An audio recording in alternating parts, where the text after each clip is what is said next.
எல்லோருக்கும் வணக்கங்க. நான் புலவன்பட்டி மயான பூமியில் இடுகாட்டிலேருந்து பேசுகிறேன். அதாவது பட்டா வேண்டி மனு கொடுத்துருக்கேன். அதாவது இறந்தவங்க கல்லறையிலேருந்து மனு வச்சுருக்கேன். நான் பாருங்கள், மனு பாருங்கள். மனு கொடுத்துருக்கேன். இதில் என்னென்னா, திருநெல்வேலி மாவட்டம் அம்பாசமுத்திரம் தாலுகா.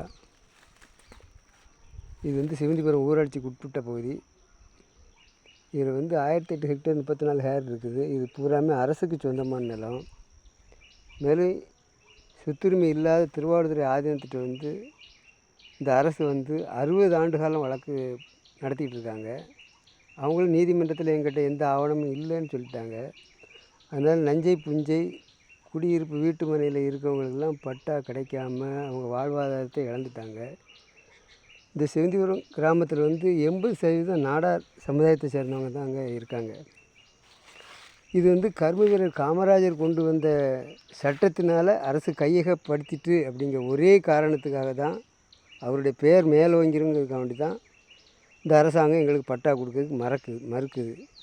மேலும் உச்ச நீதிமன்றம், உயர் நீதிமன்றம், இனா ஒழிப்பு நீதிமன்றம் எல்லாமே அரசுக்கு சொந்தமானது தான். பட்டா விசாரணை பண்ணி பட்டா கொடுங்கன்னு சொல்லியாச்சு.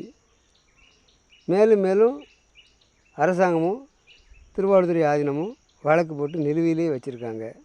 இந்த வழக்கை முடிக்கவே மாட்டேக்காங்க.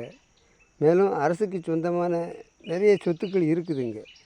கிட்டத்தட்ட பக்கம்னா அகஸ்தியர்பட்டி பக்கத்தில், அதாவது மெயின் ரோட்டில் அகஸ்தியர்பட்டி பக்கத்தில் பார்த்திங்கன்னா, சர்வே நம்பர் 144/1, 145, 150/1, 151, 152, 159/1, 159/2, 162/2, 162/4, 162/6 இதெல்லாம் சும்மா கிடந்த சொத்து. அதாவது யாதொரு பயன்படாமல் அரசு சொத்து சும்மா கிடந்தது. அது இந்த மதிப்பு கிட்டத்தட்ட இப்போ 1500 கோடி இருக்கும்.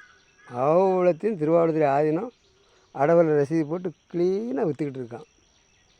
இதை நான் அந்த நீதிமன்ற உத்தரவில் பதிவான சட்டங்கள், அதாவது பண்ணை சட்டம் 3 திருத்த சட்டம் பதிவாயிருக்கு, இனாம் ஒழிப்பு சட்டம், இனாம் திருத்த சட்டம், தமிழ்நாடு சட்டம், இப்படி ஒரு 5 சட்டங்கள் அந்த நீதிமன்ற உத்தரவில் பதிவாயிருக்குது.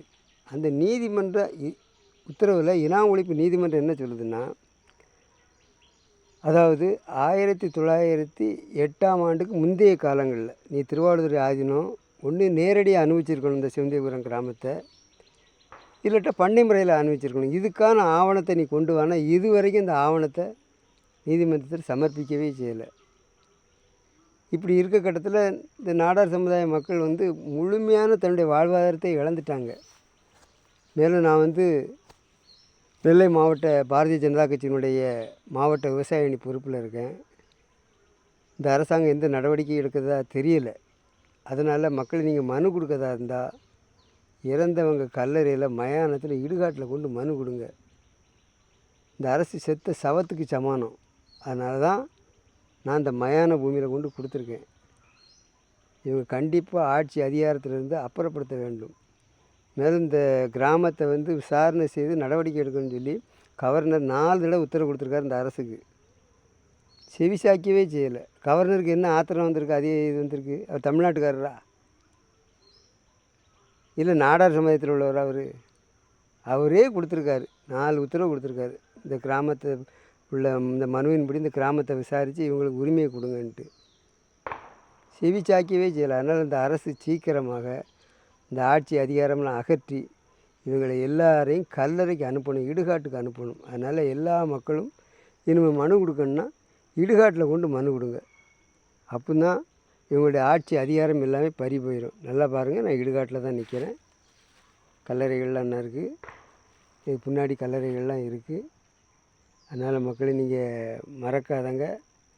எந்த மனுவாக இருந்தாலும் சரி நீங்கள் கல்லறையில் கொண்டு கொடுங்க. இவங்க ஆட்சி அதிகாரம் எல்லாமே இடுகாட்டுக்கு கல்லறைக்கு போகணுங்கிறது தான் என்னுடைய அபிப்பிராயம். நன்றி, வணக்கம்.